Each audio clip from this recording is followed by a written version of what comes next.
লাইটের প্রবলেম হলে কি অবস্থা, ডিসপ্লেতে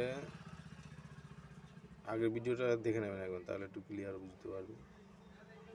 এবং ডিসপ্লে যেটা কানেক্টারের সঙ্গে দেখুন আলাদা একটা পাত আছে, আর ডিসপ্লে লাইটের আলাদা পাতা দেখুন, দেখুন হ্যাঁ আলাদা পেপার, সব আলাদা আলাদা করে একটা পেপার আছে।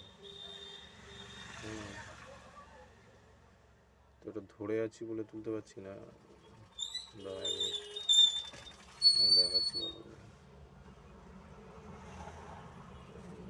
দ্বারা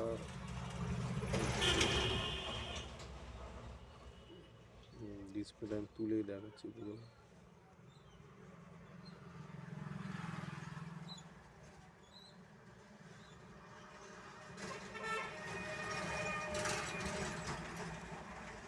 দেখো লাইটের কানেকশন পুরো আলাদা। এবারে তুমি যদি এই পাত্রকে চেঞ্জ করতে পারো লাইটের, এই পোর্শনে চেঞ্জ করে দিলে লাইটের সমস্যাটা মিটে যাবে, অন্য খারাপ ডিসপ্লে থেকে এটা লাগিয়ে দিতে পারো। হ্যাঁ, আর এই যে ডিসপ্লে যেগুলো আছে, ডিসপ্লে পুরো গ্রাফিক্স আছে, এটা যে গ্রাফিক্সের কানেকশান, হ্যাঁ, আর লাইটের কানেকশান পুরো আলাদা আছে। এটা চেঞ্জ করতে পারলে অবশ্যই ডিসপ্লে লাইট এসে যাবে। এটা অবশ্যই চেঞ্জ করার চেষ্টা করো, তাহলে দোকানে বসেই ডিসপ্লেগুলো ঠিক হয়ে যাবে। বারবার মার্কেটে গিয়ে ডিসপ্লে এনে লাগাও, কাস্টমারও কম পয়সা হয়ে যাবে, তোমারও টাইম বাঁচবে, রিপেয়ার ঠিকঠাক করে যদি দিতে পারো। হ্যাঁ, তো দেখো ভালো করে, এইভাবে পুরো লাইটের কানেকশান আলাদা পেয়ে যাচ্ছে।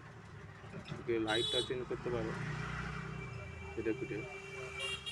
হ্যাঁ, আর যদি তুমি ডিসপ্লে এটা চেঞ্জ করতে পারো, তাহলে তোমাকে বারবার মার্কেট যেতে হবে না, কাস্টমার সঙ্গে সঙ্গে পেয়ে যাচ্ছে।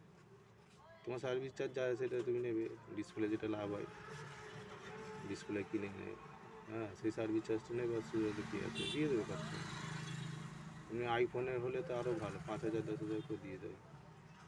চলো চেষ্টা করো, দেখো কী হয়।